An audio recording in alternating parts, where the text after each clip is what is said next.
नमस्कार। देवभूमि दिन भर देख रहे हैं आप और मैं हूं आपके साथ आशीष प्रमोद गोस्वामी। गृह मंत्री अमित शाह ने देहरादून से चुनावी अभियान का शंखनाद कर दिया। अमित शाह ने बनु स्कूल के ग्राउंड में जनसभा को संबोधित करते हुए विरोधी दलों पर वार किया। इसके साथ ही शाह ने केंद्र और राज्य सरकार के कामों का भी जिक्र किया, उन्हें गिनवाया। शाह ने कहा कि देवभूमि की रचना करने का काम पूर्व पीएम अटल बिहारी वाजपेयी ने किया था। शाह ने कहा कि आज उत्तराखंड में दूसरा बहुत बड़ा काम मुख्यमंत्री घसियारी कल्याण योजना का शुभारंभ कर किया है। उत्तराखंड में लगभग 1000 एकड़ की खेती और 2000 किसानों के मक्के की खेती करेंगे और वैज्ञानिक तरीके से पौष्टिक पशु आहार बनाने की योजना की शुरुआत हुई है।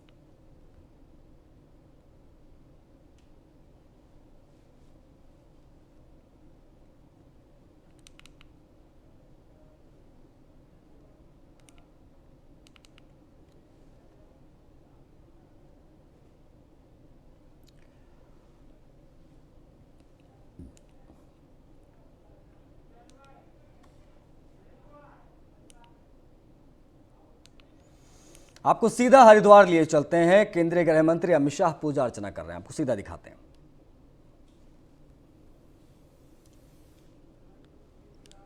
ये तस्वीरें इस वक्त देखिए, हरिद्वार की तस्वीरें हम आपको दिखा रहे हैं। चुनावी शंखनाद आज किया है।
मेरे पास कैमरा नहीं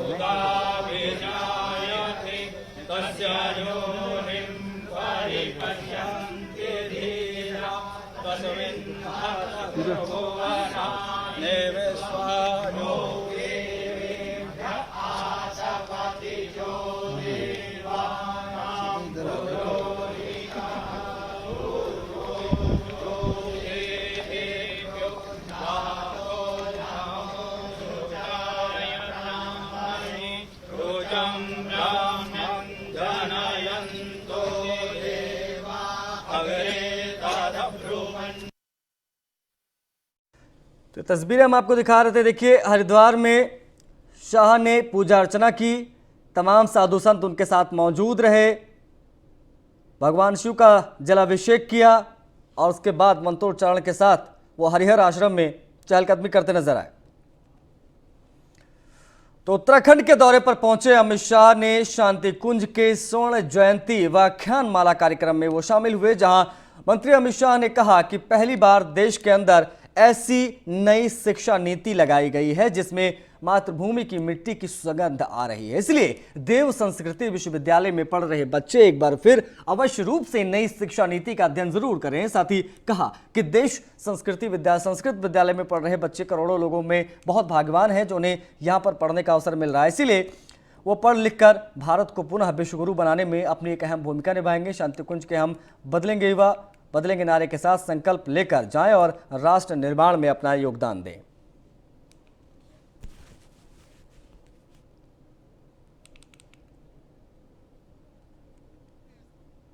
सबको इतिहास में आज स्थान नहीं मिला है।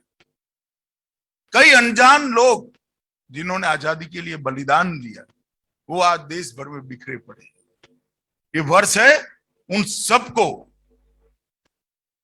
ढूंढकर, संजोकर, उनकी स्मृतियों का एक ग्रंथ बनाकर हमारी नई पीढ़ी को देशभक्ति का संस्कार सिंचित करें। आज ही ये तय करना है, इस वर्ष में ही, कि 100 साल जब भारत की आजादी को होंगे तब भारत क्या होगा, भारत महान होगा, भारत विश्वगुरु होगा। ये तय करने का है। कई सारे ऐसे लोग हैं जिनको इतिहास में आज स्थान नहीं मिला है। कई अनजान लोग जिन्होंने आजादी के लिए बलिदान दिया, वो आज देश भर में बिखरे पड़े। ये वर्ष है उन सबको ढूंढकर, संजोकर, उनकी स्मृतियों का एक ग्रंथ बनाकर हमारी नई पीढ़ी को देशभक्ति का संस्कार सिंचित करें। आज ही ये तय करना है, इस वर्ष में ही, कि 100 साल जब भारत की आजादी को होंगे तब भारत क्या होगा, भारत महान होगा, भारत विश्वगुरु होगा। ये तय करना।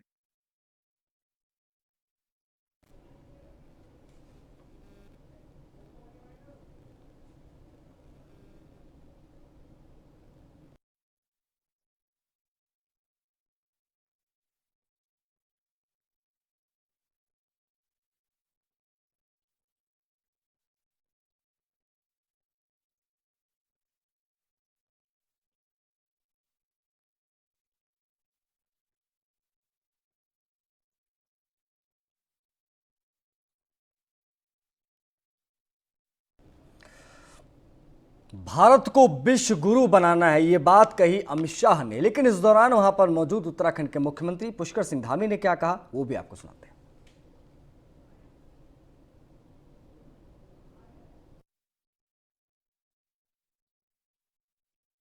सोचते भी नहीं थे, जो एक सपना होता था, धारा 370 कश्मीर से हटेगी, भगवान राम का मंदिर अयोध्या में बनेगा, हम कल्पना करते थे, वो सारे काम हो रहे हैं।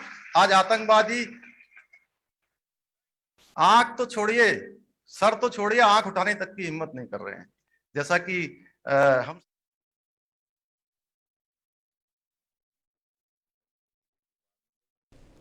गृह मंत्री अमित शाह की बात करेंगे कि देहरादून में उन्होंने आज चुनावी शंखनाद का अभियान किया है और ये अपने आप में बहुत ज्यादा अहम हो जाता है, क्योंकि अमित शाह ने बर्न स्कूल के ग्राउंड में जनसभा को संबोधित करते हुए विरोधी दलों पर वार किया। इसके साथ ही शाह ने केंद्र और राज्य सरकार के कामों को भी गिनवाया। शाह ने कहा कि देवभूमि की रचना करने का काम पूर्व पीएम अटल बिहारी वाजपेयी ने किया था। शाह ने कहा कि आज उत्तराखंड में दूसरा बहुत बड़ा काम मुख्यमंत्री घसियारी कल्याण योजना का शुभारंभ करके किया गया है।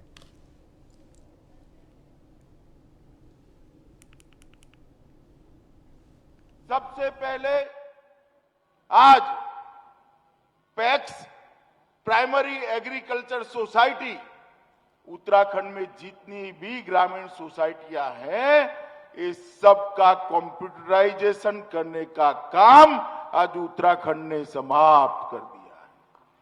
जब कंप्यूटराइजेशन होता है तो पैक्स के मेंबरान को कभी घपले घोटाले का सामना करने की जरूरत नहीं पड़ती है।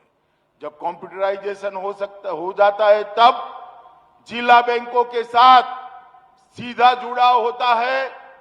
जिला बैंकों का राज्य सहकारी बैंक के साथ और राज्य सहकारी बैंक का नाबार्ड के साथ जुड़ाव होता है।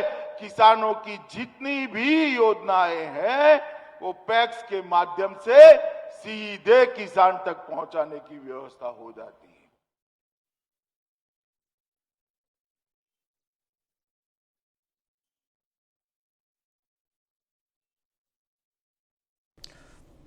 उत्तराखंड में विधानसभा चुनाव की तैयारी जोरों पर है। आपके सीएम पद के उम्मीदवार कर्नल अजय कोठियाल ने रुड़की में रोड शो किया। इस दौरान उन्होंने कहा कि आप जो वादे कर रही है उसे पूरा भी करेगी। 300 यूनिट बिजली मुफ्त मिलेगी और हर घर के एक युवा को रोजगार मिलेगा।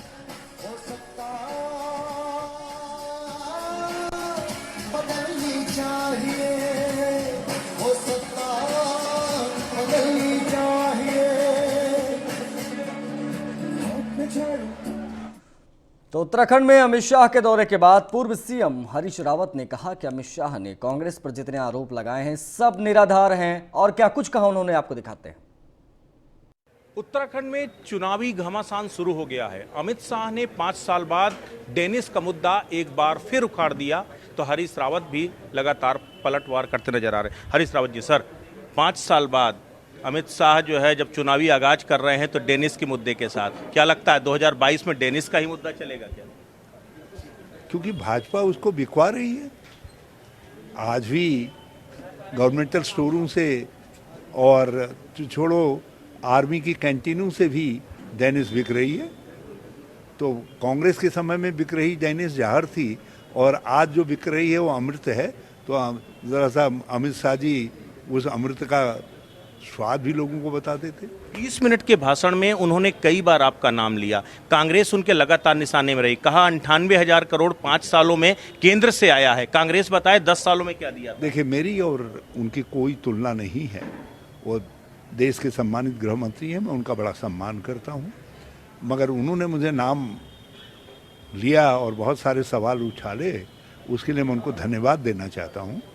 और वो जहाँ कहें, उन्होंने कहा कि बहस कर लें कांग्रेस के विकास और हमारे विकास में, वो जहाँ कहते हैं मैं वहाँ बहस के लिए आने के लिए तैयार हूँ। उन्होंने सड़क पर नमाज का जिक्र किया, गंगा जल का जिक्र किया। क्या ये पोलराइजेशन का इशू था?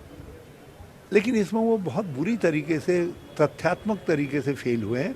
मैं उनको चुनौती दे रहा हूँ कि वो नोटिफिकेशन दिखा दें, जिस नोटिफिकेशन के जरिए उत्तराखंड में किसी भी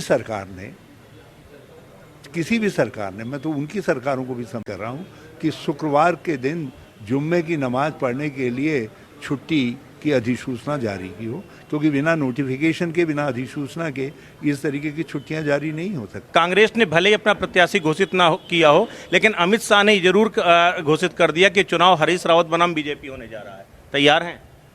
बिल्कुल तैयार हैं। बहुत बहुत शुक्रिया। तो बिल्कुल ये थे हरीश रावत जी, जिन्होंने साफ तौर पर कहा कि अगर अमित शाह हमें चेहरा घोषित कर रहे हैं तो उनका बहुत बहुत शुक्रिया, लेकिन उन्होंने जो भी आरोप लगाए हैं वो पूरी तरीके से बेबुनियाद हैं। वीडियो जर्नलिस्ट राजन बड़ोला के साथ Brajesh Shrivastava, news one India, Dehradun. BJP मुख्यालय में अमित शाह के भोजन पर नेताओं और पदाधिकारियों के साथ चर्चा हुई। इस दौरान सीएम पुष्कर सिंह धामी से लेकर कई कैबिनेट मंत्री और नेता मौजूद रहे। बैठक में मौजूद नेताओं ने कहा कि अमित शाह का यह दौरा काफी अहम रहा। साथ ही शाह ने चुनाव की तैयारियों को लेकर भी चर्चा की।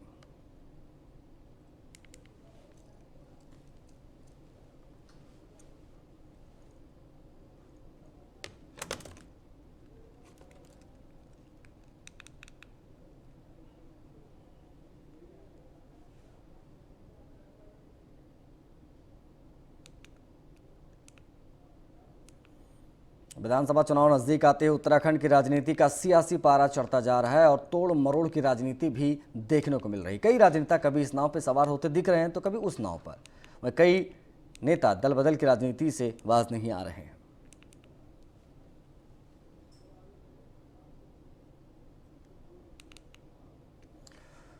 लालकुआं तहसील के बाहर स्वतंत्रता सेनानी का परिवार अपनी मांगों को लेकर बैठा हुआ है। कई दिन बीत जाने के बाद भी इनकी मांगें नहीं सुनी जा रही। पीड़ित परिवार का कहना है कि देश को आज़ाद कराने में हमारे परिवार का अहम योगदान रहा है, लेकिन हम लोगों को इतना मजबूर कर दिया गया है। आखिरकार हम अपने परिवार के साथ अपने अधिकारों को पाने के लिए भी जद्दोजहद कर रहे हैं, धरने पर बैठे हैं।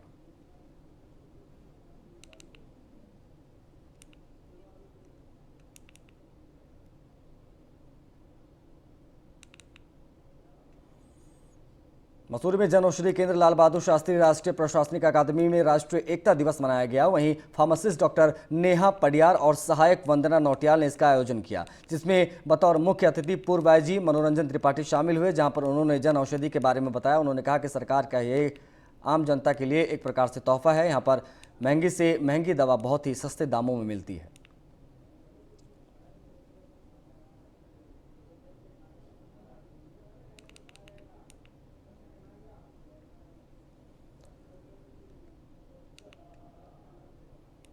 खेलो इंडिया के तहत राज्य स्तरीय में होने वाली खेल प्रतियोगिता को बजट के अभाव में कुछ दिन के लिए टाल दिया गया है, जिससे जिला स्तर, पंचायत और ब्लॉक पर खेलों का आयोजन किया जाता था, लेकिन अब इसको कुछ दिन के लिए बंद कर दिया गया है। जिला युवा कल्याण अधिकारी गणेश थपलियाल ने कहा कि जिले के प्रत्येक न्याय पंचायत स्तर पर इन खेलों को संपन्न करने के लिए 8,000 प्रति न्याय पंचायत, जबकि ब्लॉक स्तर पर 2,09,000 हर ब्लॉक में खर्च आता है। लेकिन पैसे के अभाव में कारण 25 अक्टूबर से 5 नवंबर तक चलने वाले ब्लॉक स्तरीय खेलों और 15 नवंबर से 25 नवंबर तक चलने वाले जिला स्तरीय खेलों को बजट के कारण अभी के लिए टाल दिया गया है।